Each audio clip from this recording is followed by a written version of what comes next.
Hello everyone, this is Poetry Podcast number 5. I'm Titus Felix, recording here in Bucharest with my friend Felix. Today we're talking about aesthetics and poetry writing. Say hello to everyone, Felix. Tell us what we're doing today. Hey everyone. So it's a hot late summer afternoon. We're going to read a poem by Ezra Pound because we've been thinking a lot about going through a liberal arts college a couple of years back and studying a bit of Ezra Pound. He was introduced to us as being an authority on editing poetry for a lot of other poets, not just writing his own. And we're going to look at a poem called The Study in Aesthetics. Titus, do you want to add anything about the poem and Pound? Yeah. There's one thing that's on my mind. The Study in Aesthetics is not a name for a poem, it's a name for a treatise on aesthetics, an academic, philosophical inquiry into our notions of the beautiful and the sublime. But Pound, who said to himself and to the world when he was young that he wanted to come to learn more about poetry than any other man in the world, nevertheless decided to write this poem. And we want to see whether we can learn something from him about how to write poetry and why poetry is written. What is it that this man knew about our experiences and the experiences of other poets that allowed him to better understand how to write their poems than even they themselves did? And so let's look at his work here, try to make sense of what it is to study aesthetics, to study the beautiful. So let's get to the poem. Read it for us, Felix. Okay, so with a light heart going to school. The Study in Aesthetics. The very small children in patched clothing, being smitten with an unusual wisdom, stopped in their play as she passed them by and cried up from their cobbles, "Guarda! Ai, guarda, che bea!" But 3 years after this, I heard the young Dante, whose last name I do not know, for there are in Sirmione 28 young Dantes and 34 Catuli, and there had been a great catch of sardines, and his elders were packing them in the great wooden boxes for the market in Brescia, and he leapt about, snatching at the bright fish and getting in both of their ways, and in vain they commanded him to sta fermo. And when they would not let him arrange the fish in the boxes, he stroked those which were already arranged, murmuring for his own satisfaction this identical phrase, "Che bel." And at this I was mildly abashed. So this is our poem, 22 short lines and a really funny conclusion. It's a poem about very small children and a young Dante saying that something is beautiful. Che bel. And we want to figure out why it is that their experience of the beautiful is meaningful.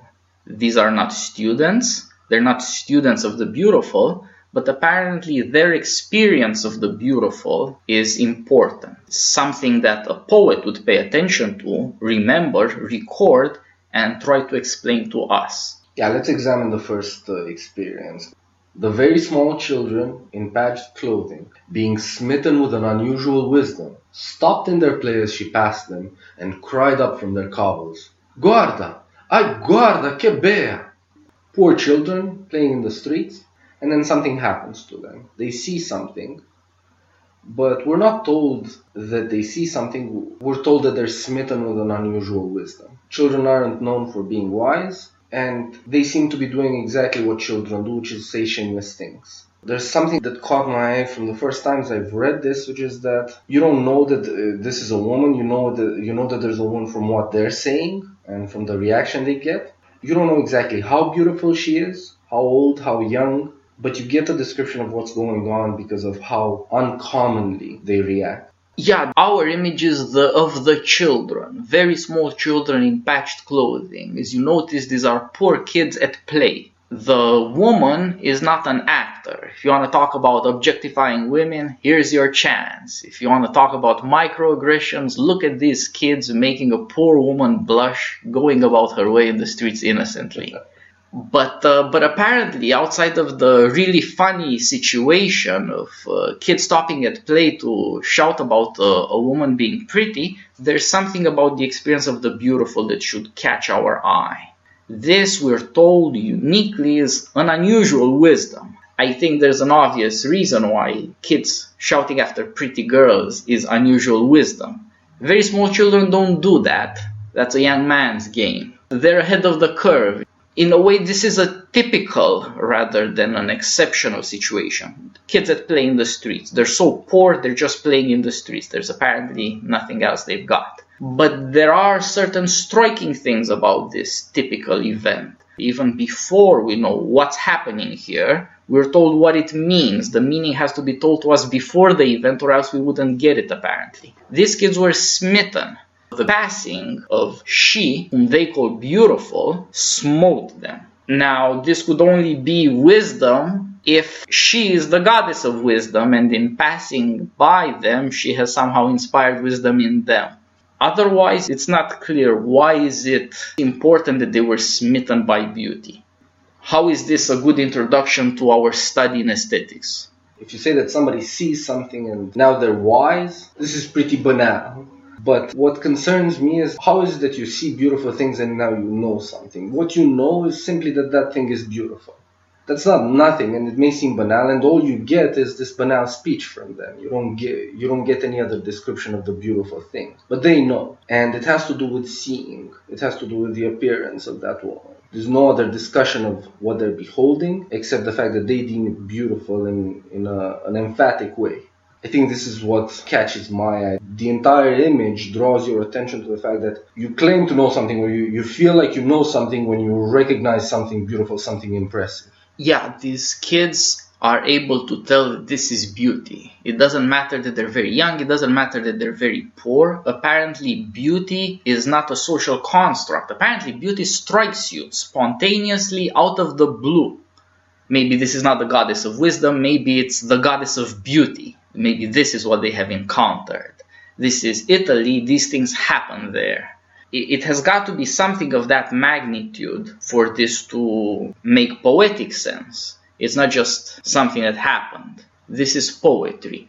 This experience of beauty is serious. You can tell that because the poet tells you the effect beauty had on them, or the power of beauty. These are children. The proper activity of children is play. That is what they're doing. They are stopped. They are smitten as if punished for not paying attention, and they pay attention. They stop and they cry out. They say what they see. This is some kind of wisdom. The beautiful apparently allows you to speak about what is in front of you. All of a sudden, we're not blind. We're not taking the world for granted. We're paying attention and we're saying exactly what we're seeing. These children under the spell of beauty are arrested. They used to be playing, they're not playing anymore. They stop and they speak. And they're only interesting insofar as they stop from whatever they're doing. You don't even know that they're going back to play or they're going to go after the woman, as I guess children might once in a while. I've seen this happen. Sometimes children go around after a beautiful woman. That's fitting in a certain way, isn't it? Yeah. But the only interesting thing is that they see her and they cry out, which concentrates the attention of the poet and ours implicitly. They behave like children. They behave like themselves even with respect to this unusual event, and they cry out, which is, as you said, young men might do this. They might whistle, they might cry out, but it's not really, and it's not appropriate for young men either. But in children, who might overlook the fact that they're being shameless.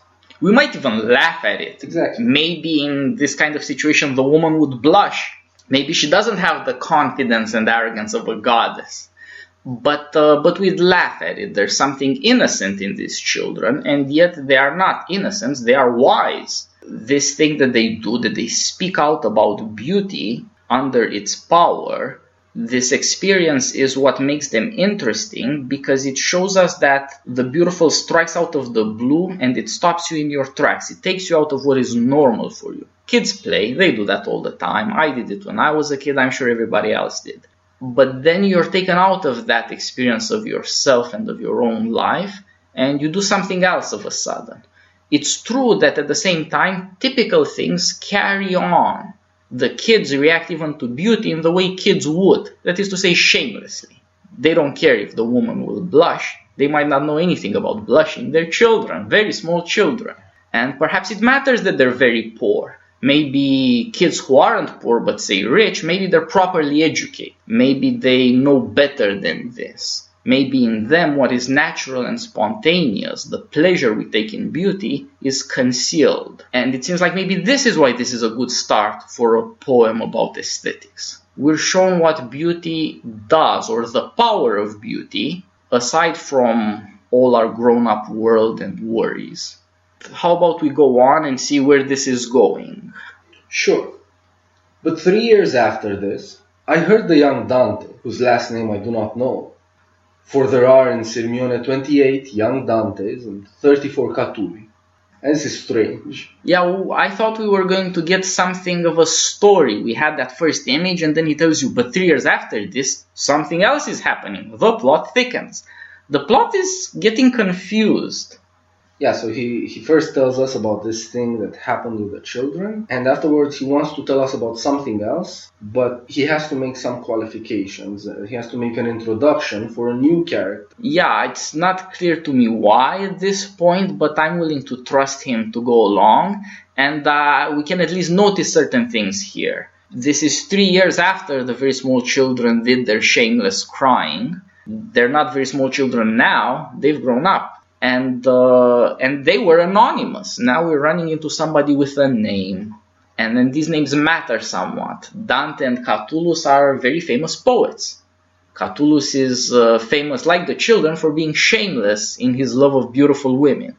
Dante is more or less the opposite. He's famous for being bashful about beautiful women. Yeah, his Beatrice is, in the comedy, is somebody who comes from heaven. And that sets things apart immensely. Oh yeah, that's great. Between Dante and Catullus, you have heaven and earth covered. And this is happening in Sirmione. Both poets have some kind of connection.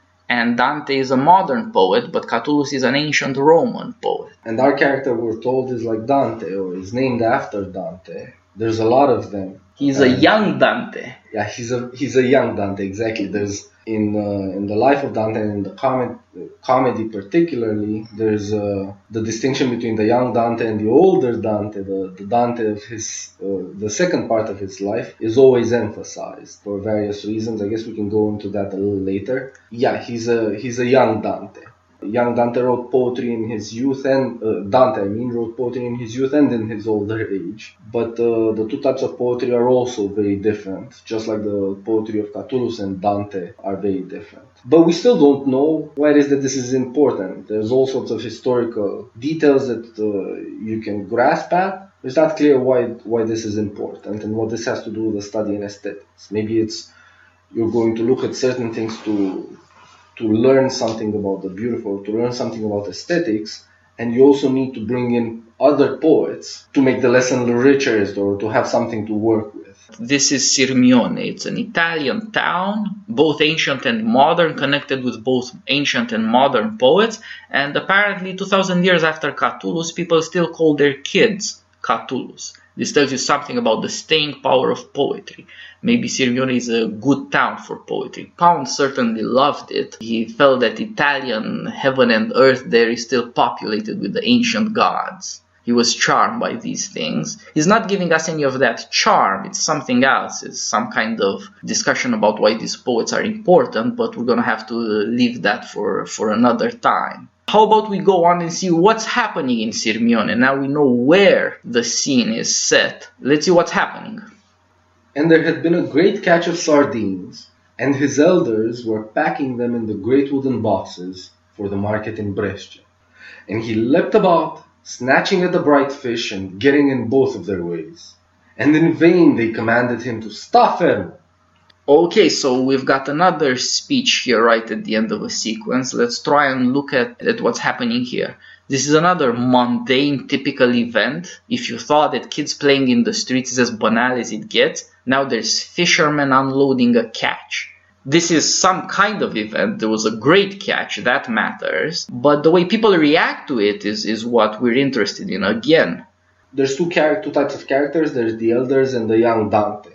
And it occurs to me that there's something about this second story. You've got even more banal things going on, And there's an enumeration of this happens and this led to this, and the elders are packing them, but the young man is leaping about, snatching at the bright fish. There's a lot of details here that they're really banal, and he has to go through them, and you get the feeling that he's building up to something. There's been an accolade with the poets, and now he has to get through the facts so he can get somewhere else. And what's going on is that the elders are packing the sardines in great wooden boxes so they can be taken to the market to be sold. This is what they make their living off of. This is what their interest is, provide for their livelihood. And the young man is not interested in that.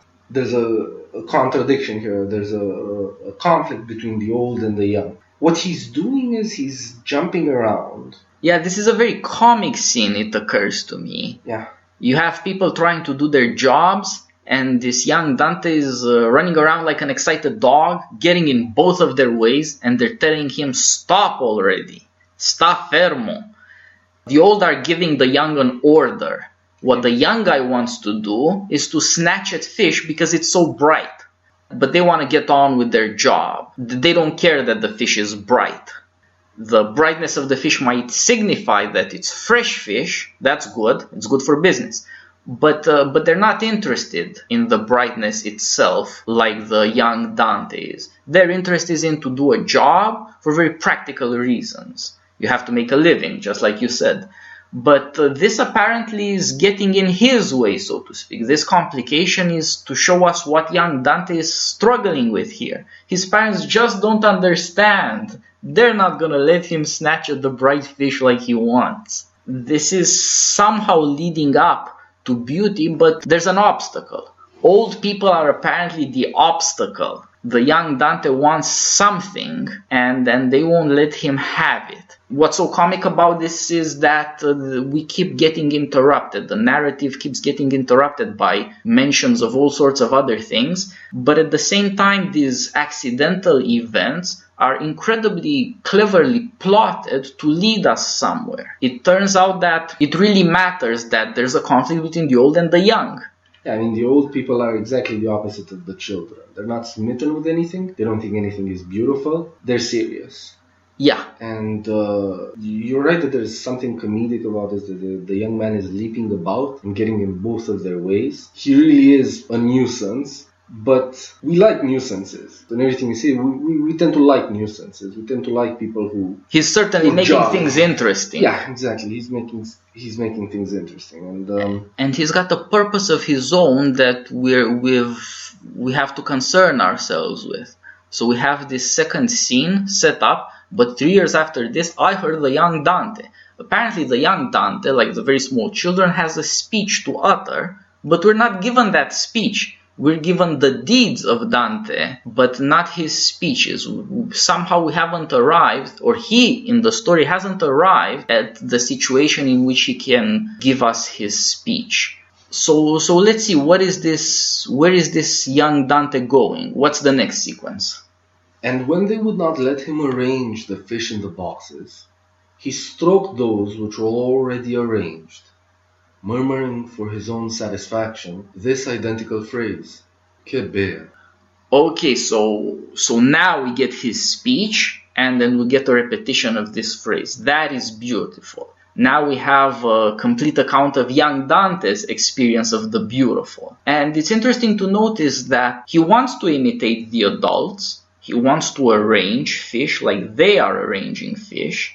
They don't want him to do it. They treat him like a child. He's getting in their way. He's trying to snatch at fish, and now he's stroking them because they look so pretty. Yeah, I mean, he's doing things badly. That's the objection of the elders. Yeah, because he's so excited. They're all cool customers, smooth operators, practical pros. Yeah. He's an amateur. The second time around, nobody's stopping him from doing what he's doing now. Now he's stroking them and murmuring to himself. He is left to his own devices. The change here is that he's not doing the same thing anymore. He's become more gentle. He's not snatching at the fish anymore. He's stroking them. He's caressing them. Or that puts him in a position where he can now say something when he's been turned away, when he's been censored. Yeah, that's a very good point. In young Dante, unlike the very small children, you get a turning. He has to change. We see something in this scene. There is far more action, and in the first scene, more complications. Although both scenes are basically comic, and you see here what a complicated motion it is to take a young Dante away from snatching to speaking. You're right. There's something very interesting about how he gentles. He quiets down, and he gives up snatching and leaping about, and he's just sitting somewhere stroking and murmuring. But this wouldn't happen without the elders stopping him. Possibly he would never get to in a situation where he says anything. And possibly he never gets in a situation where the poet hears him, because he's not going to say anything. Yeah, that's doing this. It's not clear where it would end.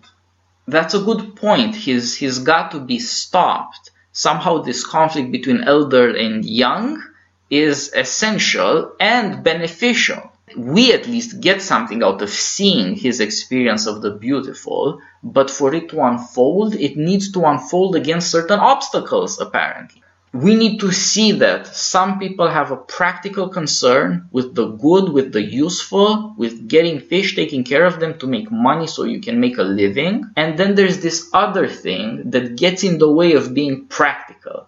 And this other thing is full of excitement and leaping and snatching, but it is also characterized by something else that we had already seen. Quieting down or calming down and saying something is beautiful.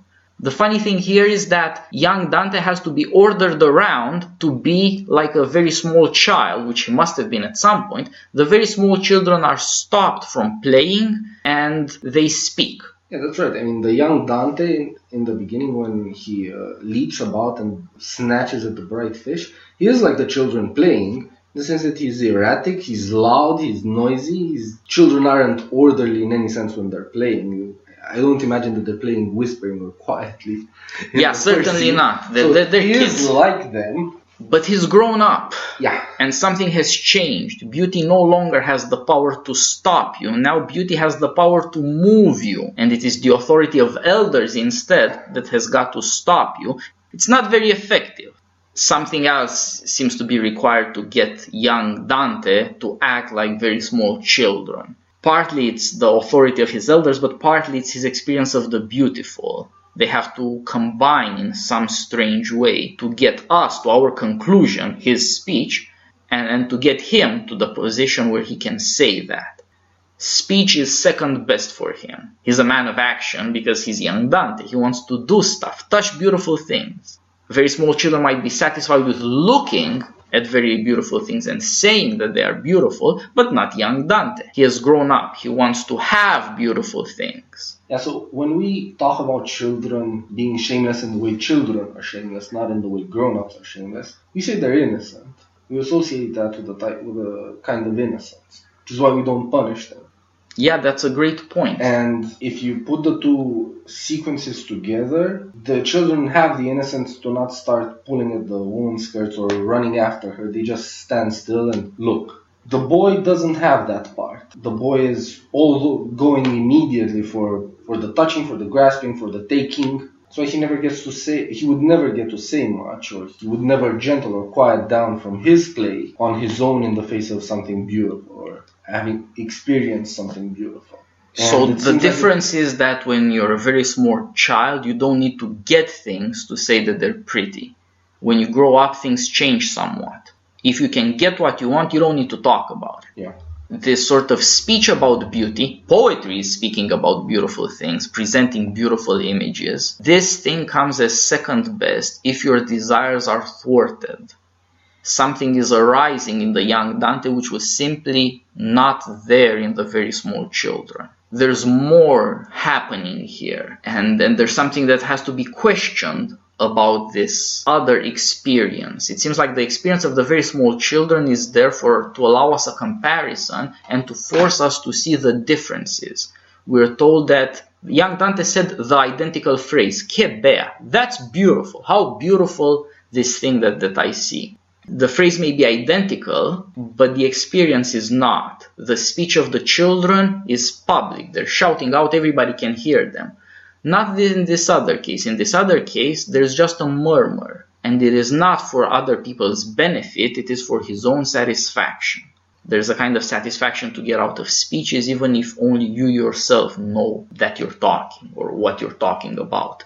Young Dante does not expect his elders to agree or approve or talk with him. They've got a job to do, their interests lie elsewhere.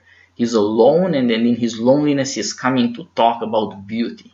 Yeah, because the elders are denying his experience. He murmurs now. When we say things to ourselves, we tend to do this because we haven't been able to communicate it to others, and we try and bring it back as it or reinforce it, put an emphasis on something that impresses us. And when we say things to ourselves, we get this feeling that no matter that others can't understand, to me it's clear. To me this is known.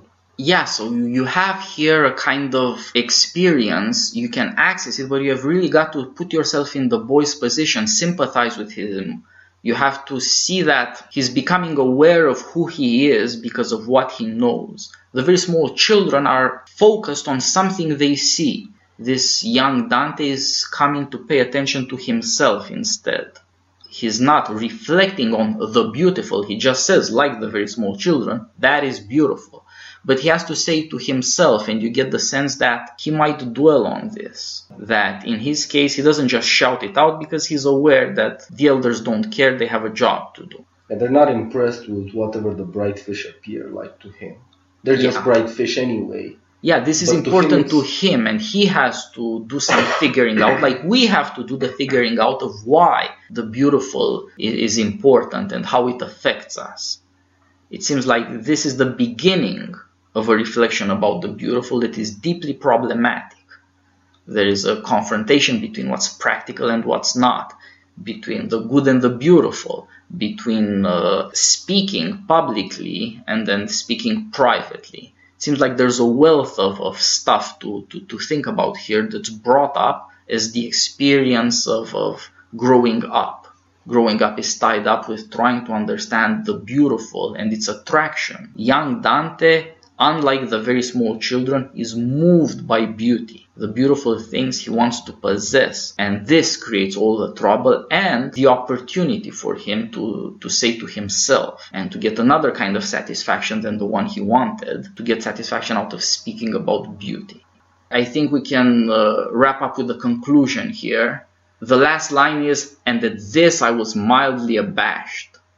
The poet is aware that there's something here that's questionable, that's somewhat shameful, that we should be reflecting upon if we're going to try to understand aesthetics. And we're going to try to do just that in our upcoming podcast, which is sort of like the graduate seminar, as opposed to this going through the poem and try to make sense of the two scenes, the two images, and the two experiences of the beautiful that we're offered. This is it for now. This is Ezra Pound, the study in aesthetics. We'll be back with the conclusions. How about you lead us out with another reading of the poem, Felix? Sure thing. The study in aesthetics. The very small children in patched clothing, being smitten with an unusual wisdom, stopped in their play as she passed them, and cried up from their cobbles, "Guarda! Ay, guarda, che bella!" But 3 years after this, I heard the young Dante, whose last name I do not know, for there are in Sirmione 28 young Dantes and 34 Catuli, and there had been a great catch of sardines, and his elders were packing them in the great wooden boxes for the market in Brescia. And he leapt about, snatching at a bright fish, and getting in both of their ways. And in vain they commanded him to sta fermo. And when they would not let him arrange the fish in the boxes, he stroked those which were already arranged, murmuring for his own satisfaction this identical phrase, "Che bella!" And at this I was mildly abashed. Thanks for the reading, and thanks everyone here for listening. This is Poetry Podcast number 5. We'll be back with the conclusion in number 6. Until soon, everyone. Take care.